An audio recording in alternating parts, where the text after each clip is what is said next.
Good morning all of you. आज हम शुरू करेंगे पॉलिनोमियल, बहुपद।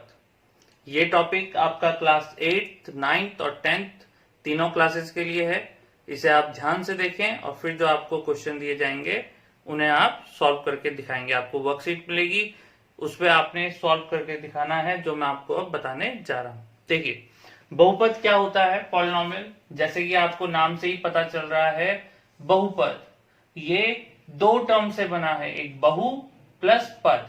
बहु मतलब बहुत सारे, पद मतलब टुकड़े या अंश, मतलब कि आपके पास जब बहुत सारे पद एक जगह पर इकट्ठे किए जाएंगे तो उसे हम कहते हैं कि ये बहुपद है। जैसे अब आप समझिए कि पद क्या है। जैसे सपोज मैं कहूं कि 3x प्लस 7y, तो आप यहां पर देखो कि एक पद हो गया ये 3x, दूसरा पद हो गया 7y। तो दो पद, यानी कि जब आपके पास इस तरह से एक टुकड़ा, जैसे ये 3x एक टर्म था, दूसरा टर्म 7y था, कनेक्ट होंगे किससे? प्लस या माइनस से। जैसे सपोज यहां पर मैं लिख दूं 5x माइनस 3 या 5x प्लस 7y माइनस 8। इस तरह से जब आपको कुछ टुकड़े, जैसे एक टुकड़ा ये 3x हो गया एक पद ये 7y हो गया, ये किससे कनेक्ट हुए? प्लस से।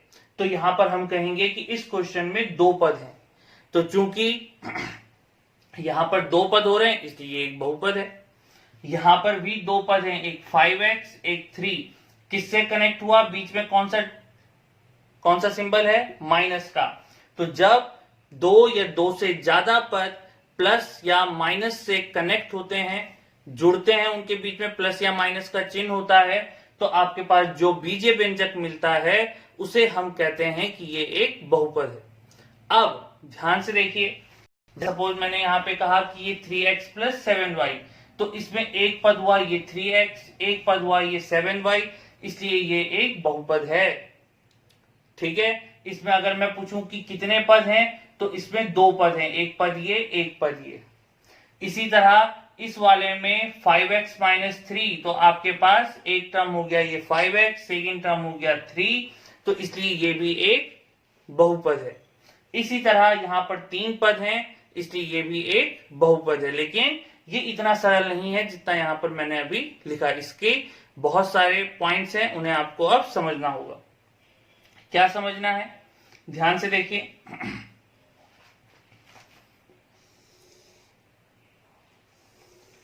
अब यहां पर ये तो आपको समझ में आ गया। अब आप यहां देखो, सपोज मैं यहां कहता कि 3x/4, तो क्या ये दो पद हैं? 3x/4 क्या ये दो पद हैं? जैसे हमने यहां पे गिना कि एक पद ये एक पद ये, तो यहां पर दो चीजें लिखी तो गई हैं कि 3x और दूसरा 4, लेकिन ये दो पद नहीं है। ध्यान से देखें, क्योंकि यहां पर ये किससे जोड़ रहे हैं? डिवाइड के साइन से, अपॉन से। तो जब अगर हमारे पास, जैसे यहां पे मैंने लिखा कि 5x², तो 5 और x² के बीच में किस चीज का चिन्ह है? मल्टीप्लाई का, इंटू का। तो 5 इंटू x², तो ये एक ही पद बना। आपके पद स्प्लिट कहां से होंगे? प्लस और माइनस के साइन के बाद। इस चीज को ध्यान रखेंगे। ठीक है। तो आपको पद समझ में आ गया कि जब जहां से प्लस या माइनस का सिंबल लगता रहेगा वो आपके एक एक पद ऐड होते जाएंगे। जैसे यहां पर 1, 2 और 3, ये एक पद, दूसरा पद, तीसरा पद, लेकिन ये एक ही पद है। ये वाला भी एक ही पद है। तो इस तरह बहुपद क्या हुआ? जब बहुत सारे छोटे छोटे पद आपस में जोड़े या घटाए जाते हैं उसे कहा जाता है बहुपद। अब आप यहां पर देखो,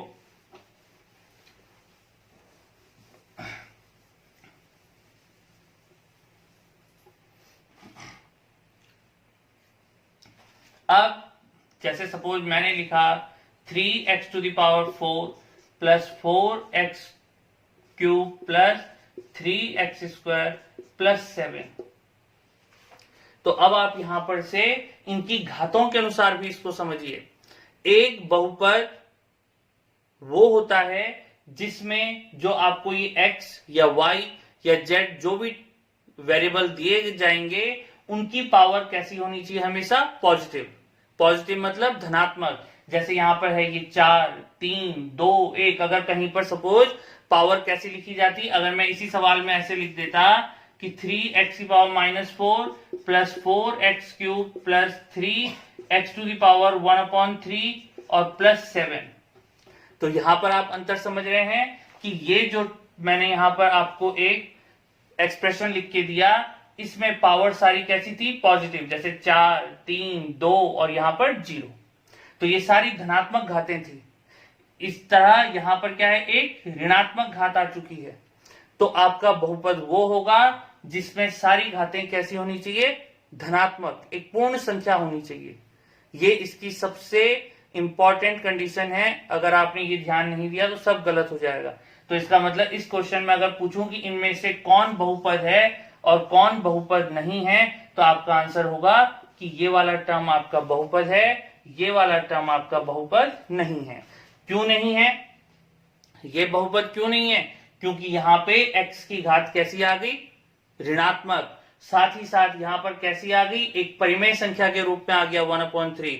तो हमें ये याद रखना है कि बहुपद वही हो सकता है जिसमें जो आपको वेरिएबल दिया गया है उसकी सारी पावर्स कैसी होनी चाहिए, पॉजिटिव होनी चाहिए, धनात्मक होनी चाहिए, एक पूर्ण संख्या होनी चाहिए। पूर्ण संख्याएं क्या होती हैं, 0, 1, 2, 3, 4, 5, 6 एक्सेट्रा। इस तरह से आपके पास नंबर होने चाहिए। समझ में आ रहा, ठीक। तो इस क्वेश्चन में ये आपका बहुपद है, ये बहुपद नहीं है।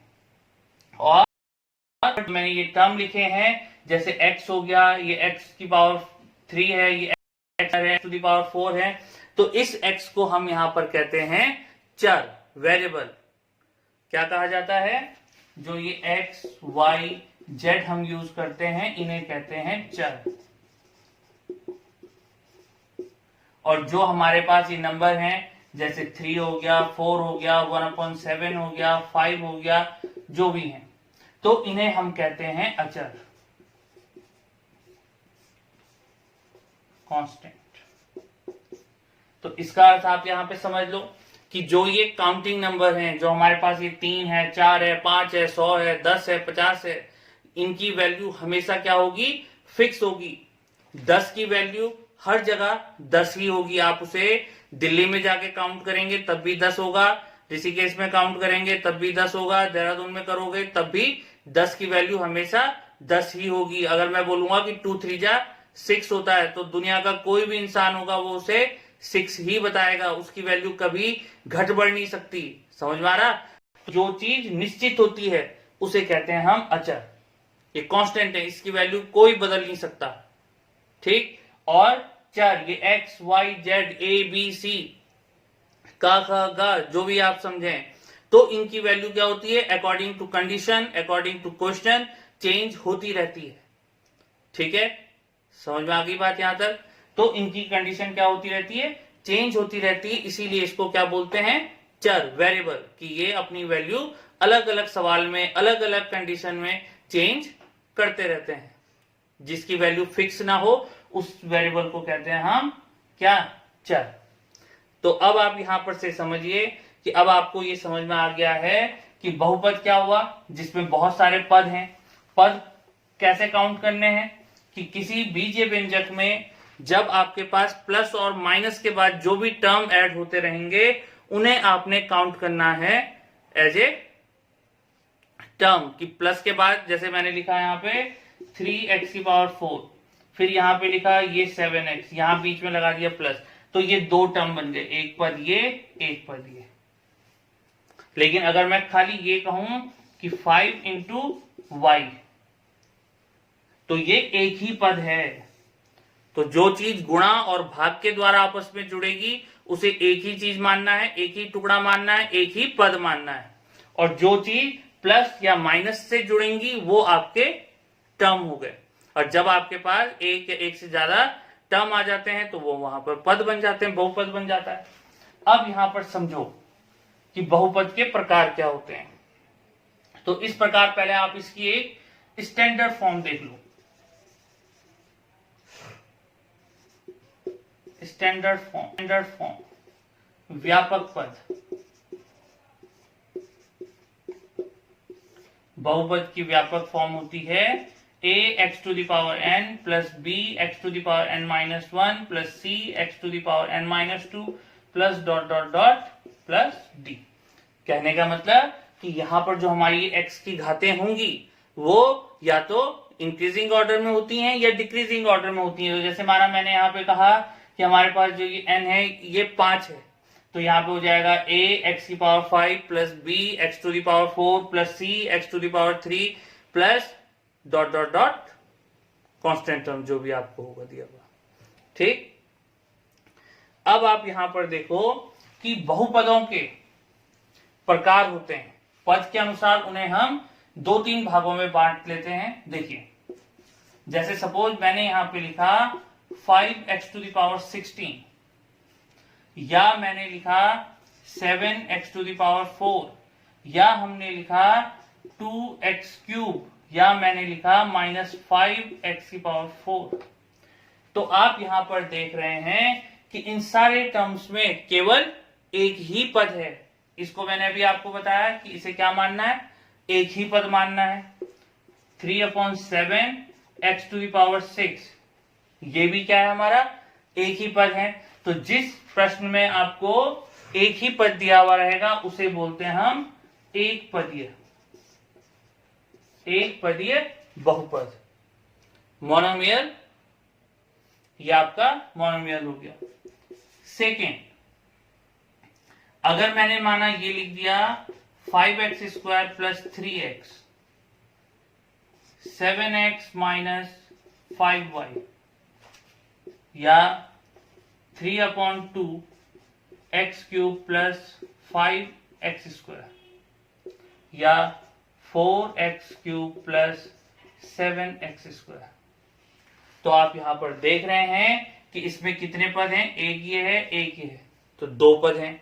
इसमें भी 2 पद हैं, इसमें भी 2 पद हैं, इसमें भी 2 पद हैं। तो इस तरह का जो बहुपद होगा उसे कहा जाता है द्विपदीय, बाइनोमियल।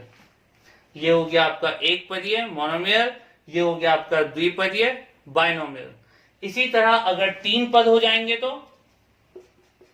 3 पद होंगे तो 3x² प्लस 5x प्लस 7 या -8x to the power 4 plus 7x plus 8 या 3x to the power 4 minus 5x plus 6। तो इसे क्या कहा जाएगा, यहां पर कितने पद हैं, 3 पद, इसमें भी 3 पद, 1 2 और ये 3। इसी प्रकार एक पद ये वाला, एक पद ये वाला और एक ये वाला। तो इनमें कितने कितने पद आ रहे हैं, 3। तो इसे हम कहेंगे त्रिपदीय, ट्राइनोमियल। तो आप यहां समझ गए। इसी तरह कहने का मतलब जिस व्यंजक में सिंगल टर्म होगा वो एक पदीय, जिसमें 2 पद होंगे वो द्विपदीय, 3 होंगे त्रिपदीय, उससे ज्यादा हो गए तो वो बहुपदीय। समझ में आ रहा, ठीक है। तो ये हमारे बहुपद के प्रकार हो गए। इससे ज्यादा टर्म अगर आपके पास है तो हम क्या कहते हैं कि ये बहुपद है, इसमें बहुत सारे पद हैं। इसी तरह अब आप यहां देखो, अब आती है बात बहुपद की घात, डिग्री ऑफ पॉलिनोमियल। यहां से देखें, डिग्री ऑफ पॉलिनोमियल, बहुपद की घात। देखिए, अभी मैंने आपको ये जो यहाँ पर ये कॉन्सेप्ट समझाया है, ये किसके अकॉर्डिंग है, पदों के अनुसार। कि अगर किसी क्वेश्चन में एक पद है, 2 पद हैं, 3 पद हैं या उससे ज्यादा पद हैं तो उन्हें हम क्या कहेंगे। अब आइए, आप यहाँ पर देख रहे हैं कि जो आपको यहाँ पर ये वेरिएबल दिया गया है, ये जो चर बता रखा है, इसकी कुछ घातें भी दिख रही हैं। जैसे यहाँ पर 2 है, इसमें 4 है, इसमें यहाँ 3 लिख लो, चलो इसमें 3, यहाँ 2, ये 3, 2, ये 4, 3, इस तरह से आपको यहाँ पर किसकी, जो आपको वेरिएबल दिया गया है उसकी घातें दिख रही हैं। तो अब इन घातों के अनुसार पूरे बहुपद की घात क्या होगी, कैसे डिसाइड करना है, तो ध्यान से समझें, ये एक बहुत इंपॉर्टेंट पॉइंट है, पेपर में 100% पूछा जाता है और आपके टेस्ट में भी आएगा, ये ध्यान रखें। तो बहुपद की घात क्या होती है? बहुपद की घात होती है किसी दिए गए बहुपद में जो सबसे बड़ी घात होगी उसी को आप बहुपद की घात कहते हैं, डिग्री ऑफ पॉलिनोमियल।